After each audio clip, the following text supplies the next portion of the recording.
I remember one of the first things I said on this show was that if the 2026 Pirates were just an average offense, their pitching staff was going to be good enough to get them to the postseason.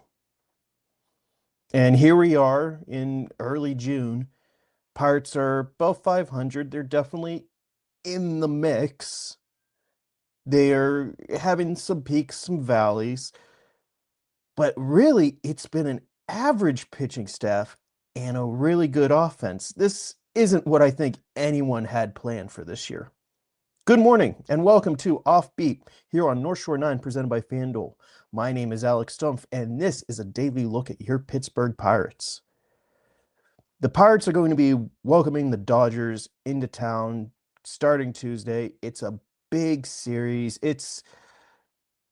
There's always I believe that teams who are trying to go from below 500, not really in the mix for a while, they need series where they establish themselves, where they burst onto the scene and they show everything that they have.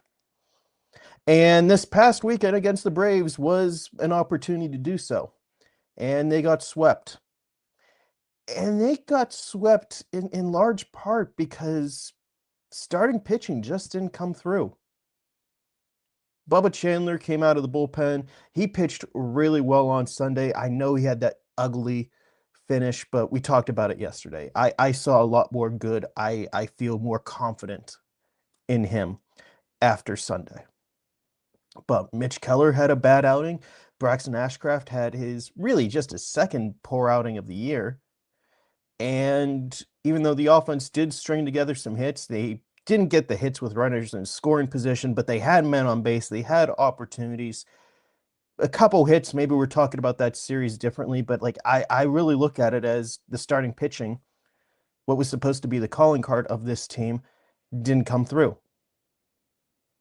And yeah, we could put onus on the offense, but this is a unit that as a whole, sixth in baseball in OPS with 734, third in hits with 576. This is all entering play on Monday. Fourth in runs with 333, third in OBP with a 336. Their team slash line is 253, 336, 399. Now that's a pretty decent slash line if it's just a regular player. Last year, only Spencer Horwitz was able to match that batting average, OBP, and slugging percentage. Everyone else was lower in at least one of those categories. So this is an offense that has drastically improved. We see it with the external additions like Ryan O'Hearn and Brandon Lowe. We have seen Konnor Griffin come up and make an impact pretty immediately. We're going to see whenever he gets back to major league games. He's on the injured list right now. But even though there isn't a timeline, Kevin Griffin, his father, posted on social media Monday indicating that it's maybe not as serious as the Pirates have indicated or long term. We've seen some players internally continue to get better. Spencer Horwitz has steadily gotten better ever since he became a Pirate. Endy Rodriguez has an OBP over 400. And yeah, I know it's a small sample size, but the way that he's controlling himself in the box, he's doing a lot better. Nick Gonzales is having a better year. Oneil Cruz is having a better year. There's just a lot of internal improvement to go on top of those external additions. And boy, did they need it, because last year that was the worst offense in baseball by pretty much any metric you want to use.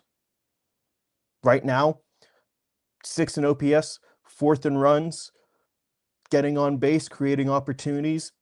It's what they wanted this offense to be. There's enough pop to keep teams honest, but it's more get men on base, keep the line moving. It's a real 1 through 9, where a lot of people have had moments in the sun, if nothing else. If they're not having a great year, they've at least had good stretches wherever they've been able to contribute. The pitching, on the other hand, they have a 4.06 ERA, and that ranks 15th in baseball. You could say, well, a lot of that's the bullpen.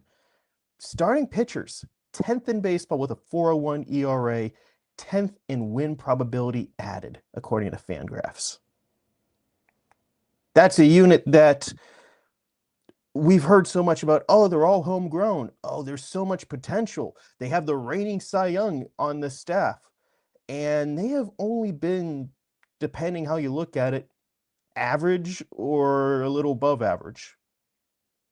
Bottom of the top 10 doesn't really feel this. It feels like a hollow, yeah, this is a top 10 pitching staff whenever there was so high of expectations coming into the year. And yes, I get it. A lot of that is the bullpen. The bullpen has been downright bad.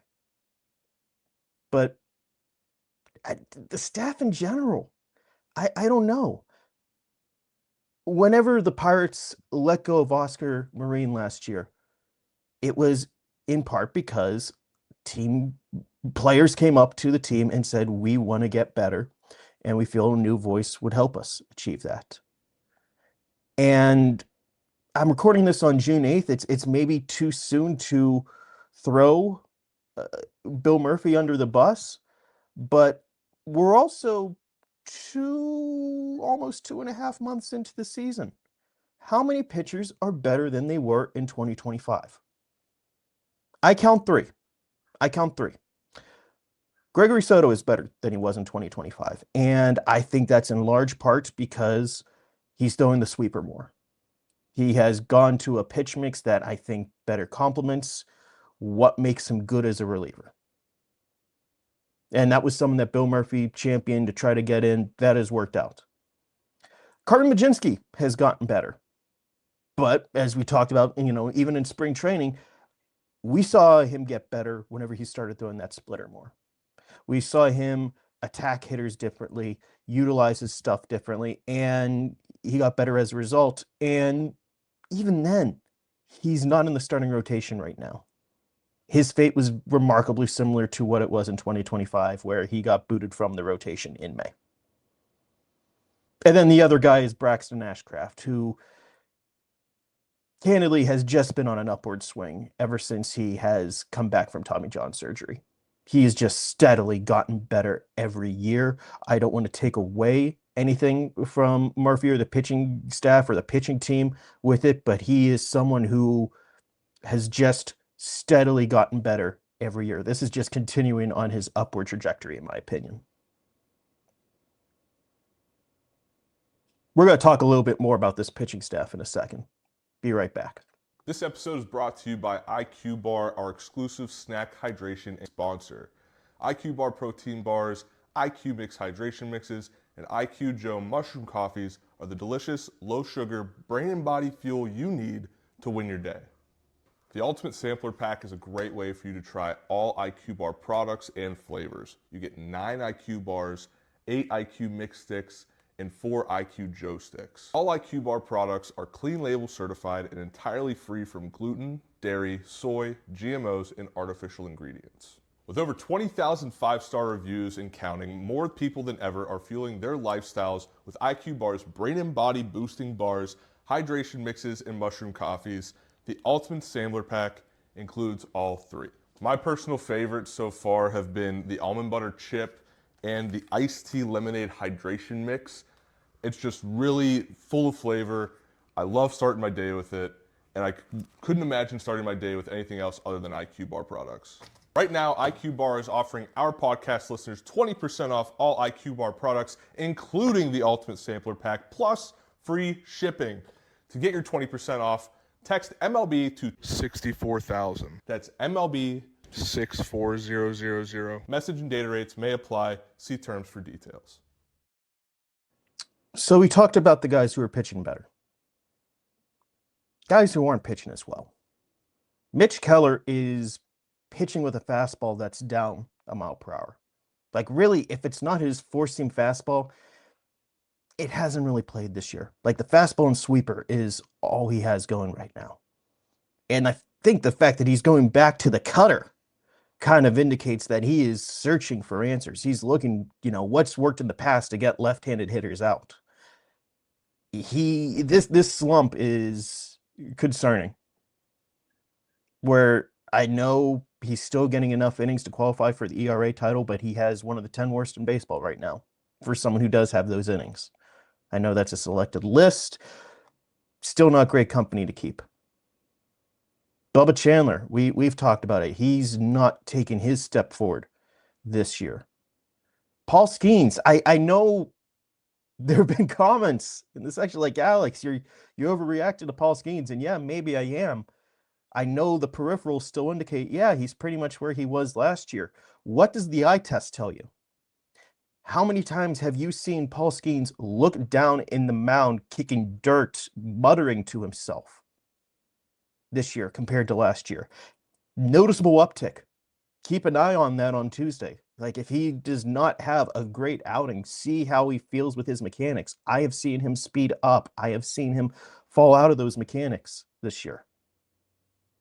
And then the bullpen, I mean, what's happened to Dennis Santana has been sad, because he was supposed to be such a big part of this bullpen. He was such a leader in this bullpen, and he's not come through. And even other guys like Justin Lawrence, who internally they thought, yeah, he could pitch the 8th, 9th this year. He's gone. So it's a pitching staff that has not taken that huge step. Now, they haven't been bad as a collective unit, but 15th in ERA. 15th in ERA and 4th in runs. I think coming into the year, the recipe for getting this Pirates team into the postseason was 4th in ERA and 15th in runs scored. They have done the complete inverse. Now, it can work still. This still can work. I am not going to talk doom and gloom about having a top 5 offense right now. That's not what this is about. A run scored is just as valuable as a run prevented, in my opinion. At the end of the day, winning by 1 run is the same whether it's 10-9 or 1-0. And if you want to glass half full this, you could be like, okay, this offense is performing at this level, and the pitching, there's a lot of meat left on this bone. They can get better as the year progresses. And I think that will be the case for some pitchers. I don't think Paul Skenes is going to finish the year with an ERA in the mid-3s. I don't think Mitch Keller is going to finish the year in the top 5 for highest ERA. But there's still enough concern presently that you have to wonder, is this the team that the Pirates thought they were going to have? And I don't think it has been. Not necessarily a bad thing. They are still winning games. They're still in the discussion for a postseason spot. But this isn't the identity that they had been building towards for years.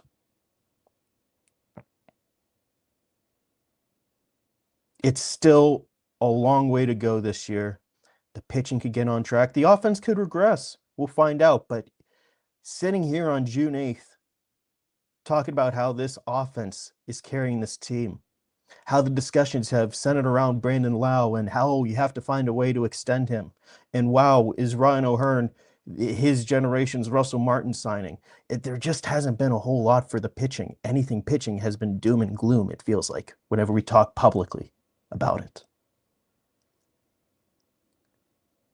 This is a team that just needs to win games. That's all that matters at the end of the day. But this is not the identity that we all expected them to win games. Thank you so much for listening to OffBeat here on North Shore 9, presented by FanDuel. If you haven't already, be sure to subscribe wherever you find a podcast, or check us out on YouTube to see my smiling face. Thank you so much for listening. We will talk again tomorrow. All right, that wraps up this episode of North Shore 9. Thanks so much for tuning in, whether you're listening on the podcast or catching us on YouTube. If you enjoyed the show, please give this video a thumbs up, and don't forget to hit that subscribe button if you haven't already. It really helps us grow. And if you're listening on the podcast, a quick review goes a long way in helping others find the show. Plus, be sure to tell a friend about us. There's always room for more here in the NS9 community. And for those looking to support us a little more, consider joining our Patreon, become an MVP member, and get exclusive perks while helping us continue to bring you more of the Pirates content you love. Thanks again for all your support, and let's go Bucks.